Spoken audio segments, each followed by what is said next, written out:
Hello, അപ്പോൾ ഇതുപോലുള്ള കവറൊക്കെ ഉണ്ടെന്നുണ്ടെങ്കിൽ നമുക്ക് ഭംഗിയുള്ള കുറേ പൂക്കളൊക്കെ ഉണ്ടാക്കിയെടുക്കാൻ പറ്റും കേട്ടോ. അപ്പോൾ ഇതുപോലെ സർക്കിൾ പോലെ കട്ട് ചെയ്തതിന് ശേഷം ഇതുപോലെ ഫോൾഡ് ചെയ്ത് കൊടുത്തിട്ടുണ്ടെങ്കിൽ നമുക്കൊരു ഷേപ്പ് കിട്ടും.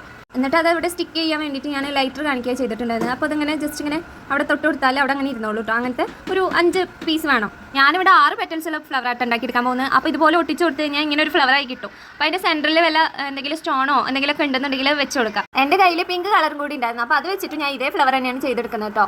ഇതുപോലുള്ള കവറുകൾ ഒരുപാട് കളറിൽ ഞാൻ കണ്ടിട്ടുണ്ട്. റെഡൊക്കെ ഉണ്ടെന്നുണ്ടെങ്കിൽ നല്ല ഭംഗിയുണ്ടാവും. അപ്പോൾ ഇങ്ങനെയുള്ള ഫ്ലവേഴ്സൊക്കെ ചെയ്തെടുക്കുമ്പോൾ നമ്മൾ ഫ്ലവർ വേസിലൊക്കെ ഒരുപാട് ഉണ്ടാക്കി വെച്ചിട്ടുണ്ടെങ്കിൽ നല്ല രസമുണ്ടാവും കേട്ടോ കാണാൻ.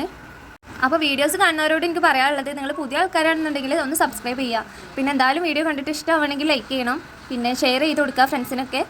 നിങ്ങൾക്ക് എൻ്റെ വീഡിയോസൊക്കെ ഇഷ്ടമാണെങ്കിലും ഇല്ലെങ്കിലും അത് താഴെ വന്ന് കമൻറ്റ് ചെയ്യാം കേട്ടോ. അപ്പോൾ ഇന്നത്തെ വീഡിയോ ഇത്രേ ഉള്ളൂ. എന്തായാലും നമ്മുടെ സബ്സ്ക്രൈബേഴ്സ് 5K ആവാനായിട്ടുണ്ട്. അപ്പോൾ എന്തായാലും 5K ആയാൽ ഒരു ഗീവ് അവേ കൂടി നമുക്ക് വെക്കാം കേട്ടോ.